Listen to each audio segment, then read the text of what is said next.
Alright, welcome back. Hope you're having a good day.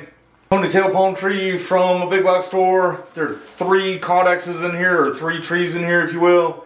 I plan on separating them just to keep any hate off my page or anything like that. I do think calling these a bonsai is a big stretch. I don't really call them that. I mean, you know, some people do. They talk about any kind of a tree in a pot. I think that they are pretty cool looking, and I think they're nice looking if you get them in a decent pot by themselves. I mean, I'm just having a little bit of fun on my channel and everything. Just let me have my fun. Get a quick look at this thing all the way around. These are the 2 big ones on this side. Sticking out of the back side here is a small one.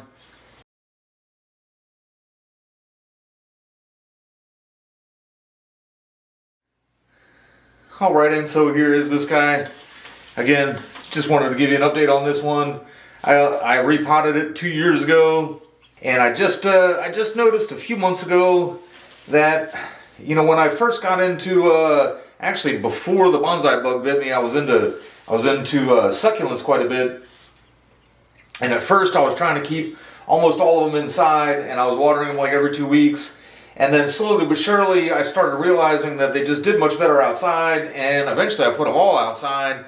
And in the summer I almost never water them, unless I have them on my lanai where that's protected from the rain. And then like some of these, I don't keep this one on lanai, but I kind of have it half protected from the rain. And I kind of realized that I hadn't watered it all winter, and it really wasn't looking all that well. And just like I said, about that month ago or so, I started watering it a little more often, and you can even see where it started pushing out this growth, where this growth down here is kind of old, and it started pushing this. And of course, it could be a little combination of spring coming along too, where the more sunlight kind of brought it out. But you can, if you're in person, I don't know if you can see it, but you can even see that the caudex of it there is kind of shriveled up a little bit. I'll probably go ahead and water it when I put it outside right now. I think it has been a couple weeks since I've added that water. Alright, and we're back. You know, I got this one. I'm thinking it might have been a year and a half ago. It was right at the beginning of the rainy season, like 2 rainy seasons ago, if you will.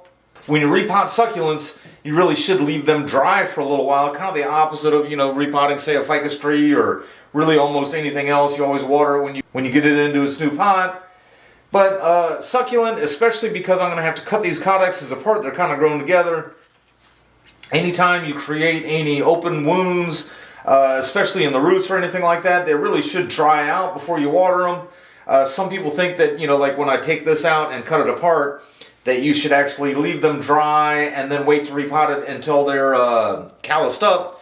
Me personally, that's to keep the rot out. If you're repotting it into dry soil and then you just don't water until you know the calluses happen, it's kind of the same thing. So that's basically what I do whenever I do any repotting of any of my succulents. I'm going to see these lower leaves. If you let them, if you start at the lowest one and start kind of removing them one by one, down here they get all brown like that. I think it's one of the reasons why they call them palms. It's just, that's the growth habit of a palm. So they start losing the lower leaves, and that only gets the growth out of the top. And I think that's where they get their nickname from, is because they do kind of have some of the growth habits of palm trees. But when you start at the bottom, start removing all the old stuff, seems to come just right on off without having to use clippers or anything. And then you can see, I mean, I just got all of that from the first tree, and I'm going to just go around and do all that to all of them. This small one here, I have to admit, doesn't really look all that healthy. Probably should have repotted it right away. I did get this on clearance. I don't know if you guys can see the price tag over there is like 22 bucks. I got it for half price.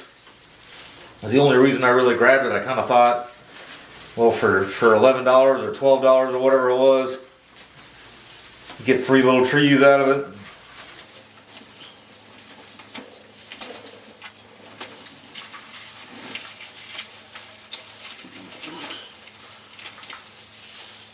The little one there had just about as many dead leaves as the bigger one did.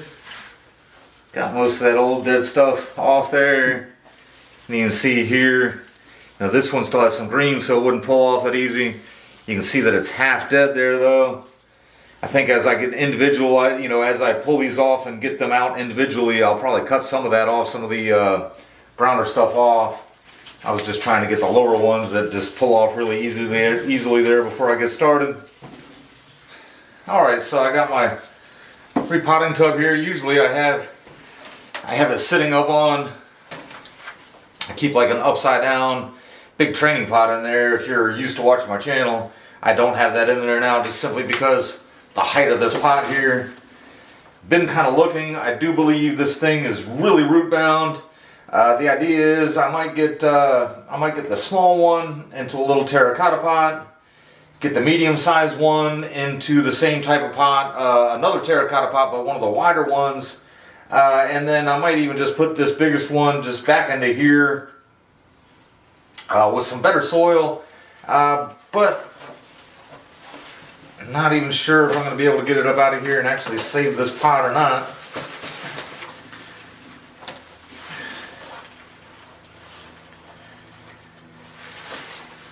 I do anticipate once I do get it up out of here, it's going to look just like that other one did when I originally repotted that one, and that was just a solid wall of roots. And in all the, when I look at these drain holes down here, it's basically a solid wall of roots. Let's see.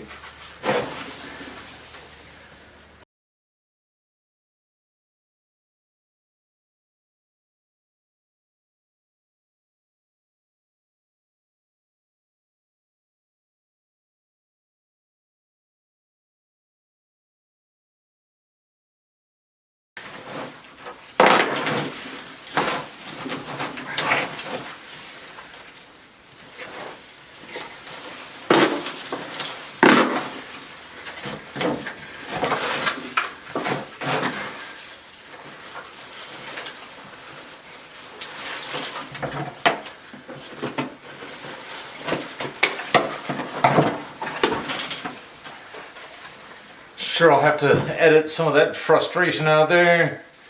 Cut the pot down quite a bit, and you can of course see just that solid wall of roots. Let's see if I can get this thing out finally. I do like to use these nursery pots cut off, but it's getting so low now I don't even know if I'm going to be able to use it anymore.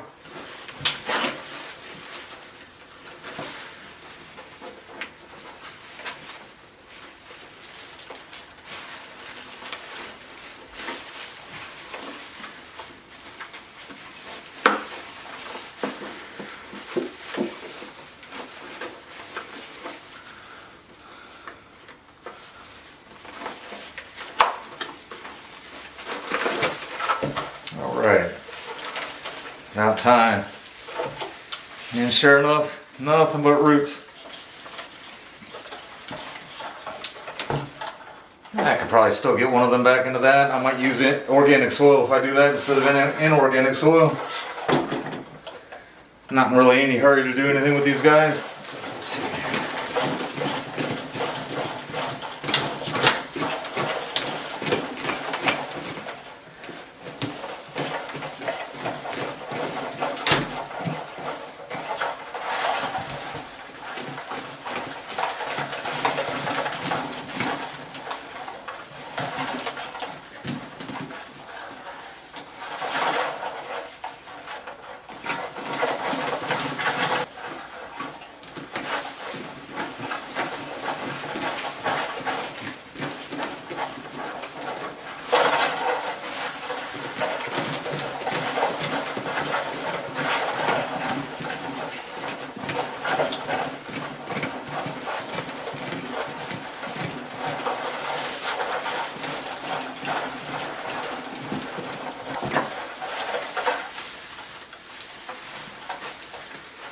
Alright, let's see.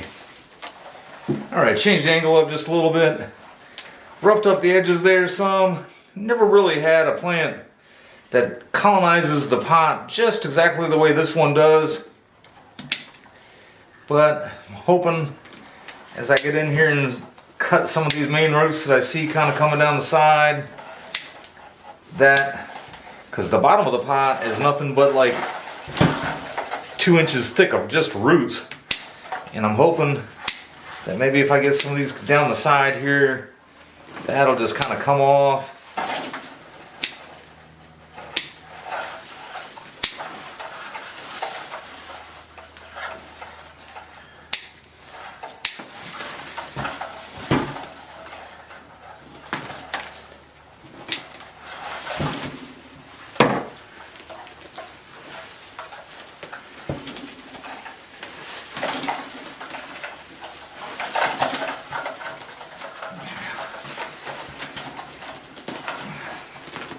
There we go.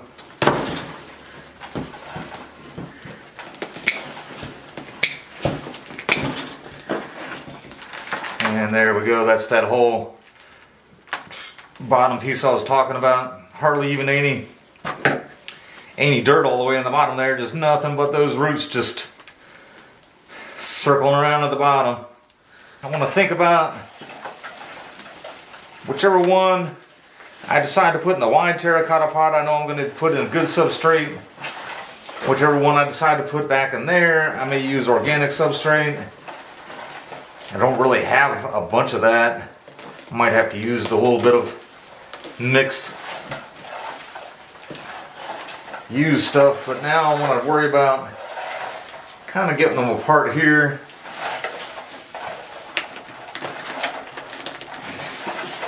I've seen where people buy these from the big box stores and don't separate them and just plant them just the way that they have them.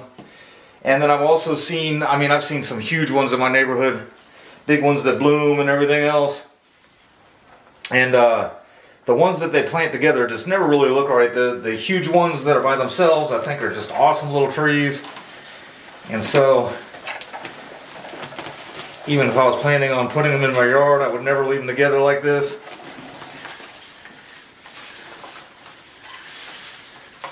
And there is a little one. Almost just looks like a flower bulb or something.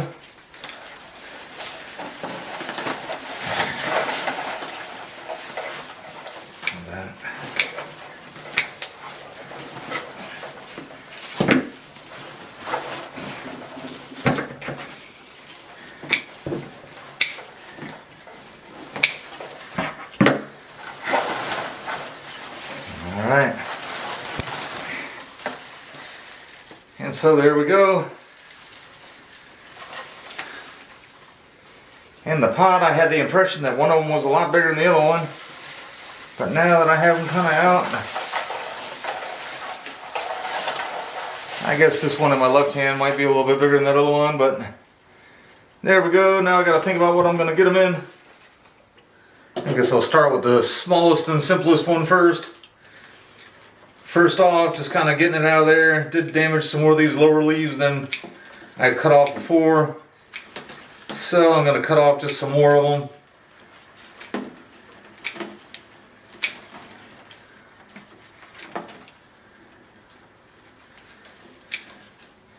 And that'll get a little less foliage to recover with as well. I'm not sure what my eyes see, but it looks like there's some kind of little specks on some of this new growth. Almost looks like scale or something. I'll just have to keep an eye on that as it recovers. My daughter gave me a plant in this container here that I recovered, or rescued for her. Basically got it in a much bigger pot and rescued it. And I remember she had said, you know, if you don't have plans for that, can I get that back? And I planned on giving it back to her and just never got around to it. And then she moved to North Carolina. And I'm not shipping it to North Carolina, so I guess now I'm going to have to use it. There's even a couple little pots that were just a little bit smaller, but I did want to keep it in something somewhat wide. You want to give that caudex a little bit of room to kind of swell up, even though I am keeping it in a small pot, trying to keep it fairly small.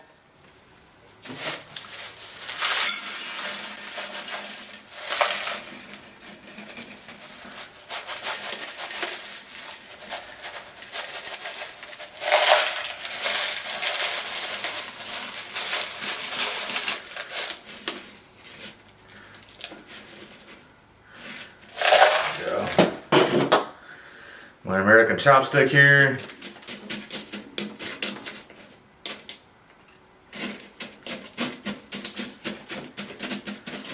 Alright, and then I'm going to get this one in this pot. Didn't really realize that these caudaxes are actually even a little bit bigger than that one I've had.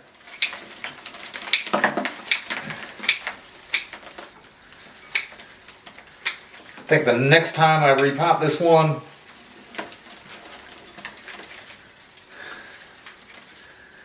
yeah, I was going to say I might try to get all of that organic soil off there, but I don't think it's really going to make all that much of a difference or anything. If you notice, this one kind of is coming out of the caudex a little crooked. Again, I don't really think of them as being bonsai trees, but a little bit of movement in there. Some straight in the bottom.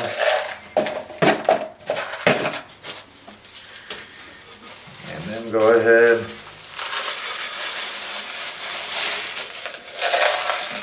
Come on that side first.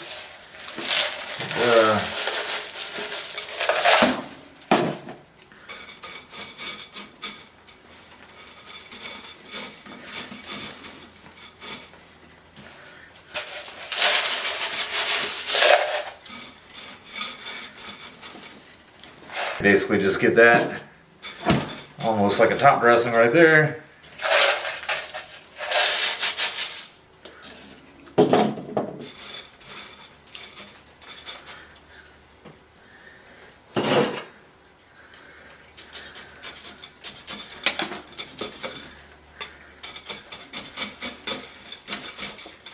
Alright, so I'm going to get this one back in this pot here. I already got a little bit of the old soil in there. A little bit more up against that one. Got a little bit of those fine roots mixed in it. And it's got those huge drain holes on the bottom, so I don't want to lose. I just use Miracle-Gro cactus soil, and I don't want to lose a bunch through the holes there.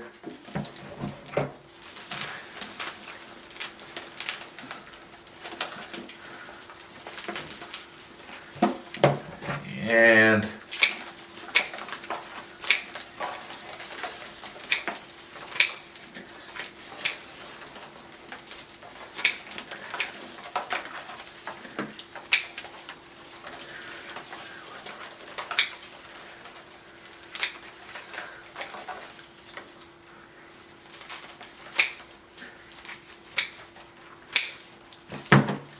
a lot of people bash on Miracle-Gro. I always get the cactus mix no matter what I'm going to use it for, and I never get the kind that says with moisture control. I think people, if you ever use the type that says with moisture control and you use it in a pot, that is just the worst thing ever, and I think that's when people get really turned off by it. I'm not a big fan of, you know, the company or anything like that, but as long as you use the type that says for pots, I think it's just fine. The type that says for moisture control is supposed to be for in the ground, but then even if you use that outside in the ground, something about that moisture control just really, it's just funky all around. And so I just recommend not using that at all. Alright, and then on this guy here, get a spin around there. And this guy here, I've only made the one video with the repotting of that original one that I had, and somebody had said that they could take a chop and then they'd actually get a couple of other sprouts. And I kind of told them, I said, what I see in people's yards is I do see them bloom, and then after they bloom, the bloom shed, and then they get 2 more branches off that, and that's how I see the ramifications start in people's yards. And he made the comment back, he's never really seen one bloom in a pot. I mean, I don't really know where that guy was from, but I know me personally, like, you know, I've never seen aloe bloom in a pot or bloom at all, and around here it blooms in pots and in the ground. And pretty much the same with, oh gosh, before I even started recording this, I had a couple of other things in mind that I've seen bloom in pots that just doesn't happen, you know, up north, if you will. But anyhow, I'm going to go ahead and just give this guy a chop too. I mean, this is just an experiment anyhow. And hopefully it'll get some sprouts like that guy said it would. And if I get some ramification on this one, perhaps I'll try that with some of the other ones. I know next year I'll probably have to repot that one that I showed you guys at first So whenever I do that, I'll plan on giving you guys updates on these 3 too. And finally, I did want to just show that I did adjust this one in the pot a little bit better. I chose this one to go into the terracotta pot with the better substrate just because it did have that movement, but I noticed it was kind of like leaning way too far over. So I figured I'd adjust it and have the foliage going straight and just kind of keep that lean just in the part of the caudex there.